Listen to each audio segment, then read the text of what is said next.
Hi, welcome. That's If you've been following along, you know that there was a leaked draft of the testimony that Sam Bankman-Fried was supposedly going to present to Congress. But the day before he was supposed to go to Congress, he got arrested down in the Bahamas on various charges that the US government was bringing against him and some co conspirators who have now pled guilty. But we're not as interested in that. I just want to set up the stage for this leaked document that Forbes put up on its website. We are going to be talking about one particular part of that document. If you go to Forbes' website, you can look at the whole document. It's several pages. But in the miscellaneous section, under, and I want to get this right so that you know exactly where to look when you go there, it's under section 9. This is where he is addressing some of the comments that relate to his health, his drug use, and here's the reason this is so important. I'm not bringing this up to talk about this from sort of this gossipy perspective of, oh, supposedly they were doing this and supposedly they were having all of these parties and look at all the people who were staying in the compound. That's not why we're talking about this and why this is so important. We're going to talk about this because it all boils down to his mental state and what's required in order for the government to be able to prove fraud. So, yes, there's a lot of talk out there, there's a lot of gossip out there, but that's really not what we want to focus on. We really want to drill down a little bit deeper into this. And again, go back and look at my video where I talk about who actually leaked the document, because I think that there was some reasoning behind that too. I think that all of this plays in very well together in terms of what's being shared and how this information is coming out. So let me talk a little bit about this exclusive transcript. And I'll put it on the screen for just a second so that when you go to Forbes, you'll know exactly what you're looking for. Of course, this involves me, doing all of this. Oh, and add this screen and share this screen. But yeah, I do want you to at least see what I'm talking about so that when you go there, you'll know and you can pull it up for yourself on their website. So you're going to go to Forbes' website. It's entitled Exclusive Transcript, the full testimony, Bankman-Fried, and some other stuff. And so this is the section that I'm talking about here. It is the section here under number 9, various theories that I take MSM for a hire to treat Parkinson's disease. That's the section that we're going to be talking about today.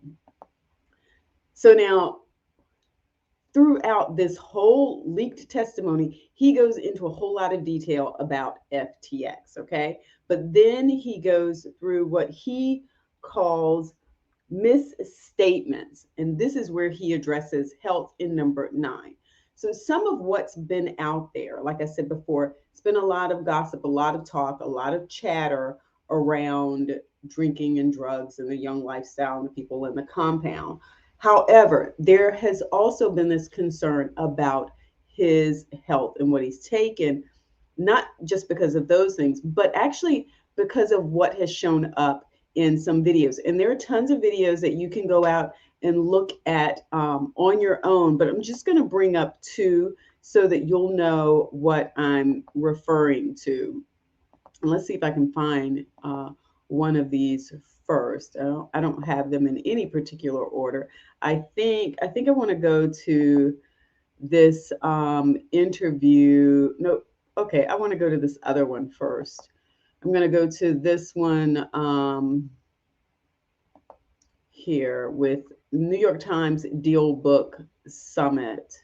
Okay, I guess I'll start with that one. Is that the one I really want to start with? Okay, we will start with this one. But this is how they're breaking these videos up. People are going through and looking at these videos and making comments about his behavior and does this resemble Parkinson's or something like that. And that's why this has become an issue. So I'm just going to give you a little bit of this so that you can see it. And so, for instance, One I of the things wasn't that we're like talking about is running. I wasn't paying detailed you attention. know, That's you my got guess. shaking of And were you using so FTT and there's a lot Serum and of other things to movement here, collateralize the and you'll loans see at this in BlockFi, do you some of think? the I mean, this other goes to the whole videos idea. too. So that's that one. And hopefully I wasn't recording all of that sound because that's a lot. But let me go to another one to show you something else that's a little different. And I need to learn how to turn my phone off when I'm actually recording. But let's go to this other one that, and actually, I noticed it before I had even read about it. And my take was not necessarily that it had to do with a health issue. My take was that he was nervous. And who's not going to be nervous if they're appearing, in all of these interviews and everybody's already talking about you, everything that you're doing, you're going to be nervous. You're going to be nervous. You're going to be anxious. You're going to be worried. Am I going to say the right thing? Am I going to say the wrong thing? And I think, that plays into it here too. So here at the beginning of this interview, we're just 17 seconds in, and this is with NBC News.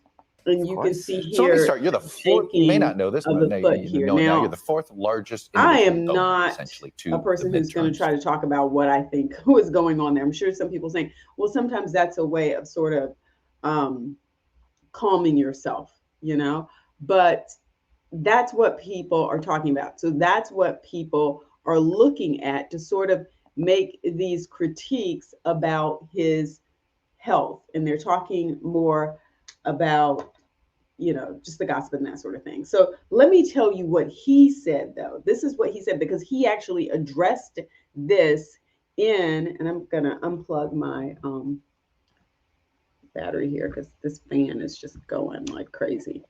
He addressed some of this. And part of what he said was, I really don't feel like I should have to address this here. Part of what he said was, he said this patch that he has, the IMSM patch, is essentially never indicated or prescribed for Parkinson's because people have looked at this shaking and said that that's what it is. That theory is likely the result of lazy internet searches. And he talks about the underlying chemical that's sometimes used for Parkinson's in oral form. Okay, so he makes this sort of first statement about that. Then he says that he has a prescription and that he has had it for roughly a decade. Now, remember that, a decade. He says, I use it daily for its only on-label use as an antidepressant. It is not generally the case that people are expected to talk about their private medical conditions, but enough paparazzi have snapped photos of my belongings and theorized about it online that I guess I have no choice. So, yeah, most of us feel some kind of way about people delving that deeply into our personal lives to figure out what kind of medical condition we have, if we have one, what we're taking, what kind of treatment we're getting, But in this case, whenever you have someone who rises to public status, a celebrity status, someone who garners newsworthy attention, then people are going to be diving into everything about you. And I think he's 30 years old. It's old enough to know that there's going to be that sort of stuff going on, but it's still young enough to be really bothered by it. And when he says he's been taking it for a decade, then you go, okay, so that's from 20. So it lets you know that from a young age, this is something that he has been dealing with on his own and trying to get the help that he needs, which is wonderful. That is exactly what we want people to do. But it's this last part. He says, the last few months have been difficult enough for everyone that it feels unremarkable to me in comparison that I need to put on the official congressional record that I am, and for the most of my adult life, have been sad. So that is the piece that he was putting on the record, this part that he had this condition. Now that I've given the backstory, let's talk about this from a legal standpoint. And part of what comes with this is, first of all, now you've got this sort of leaked testimony.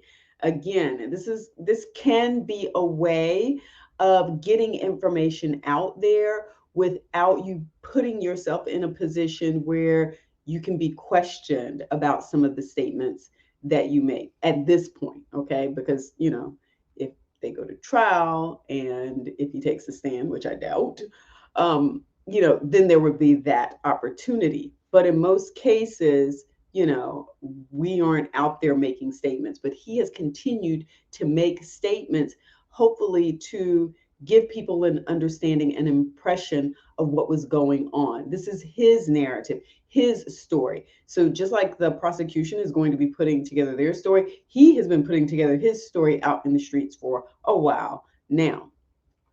But this piece about, do I have the mental capacity to have enough intent to meet the requirement for mens rea, for intent, for the fraud standard? I think this is a legal question that he has sort of brought up, maybe to some extent.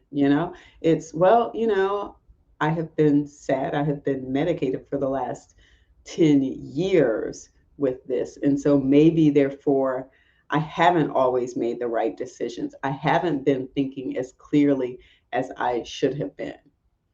I don't know. It's a question that's out there. I think it's something that, from a legal standpoint, you have to consider when you're talking about crimes that require intent and the capacity for somebody to be able to make decisions.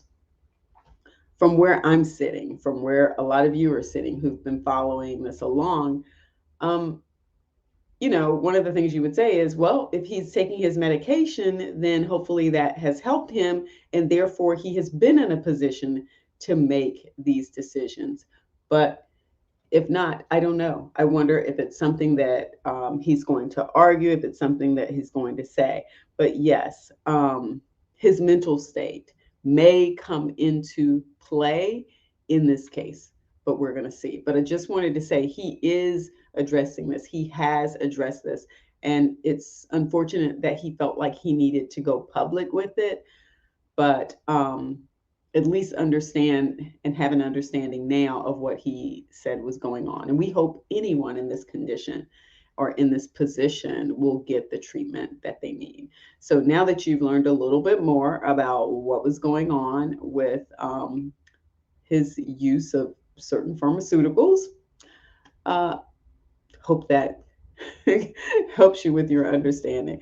Don't forget to give the video a thumbs up, and don't forget to subscribe. Mwah. Peace.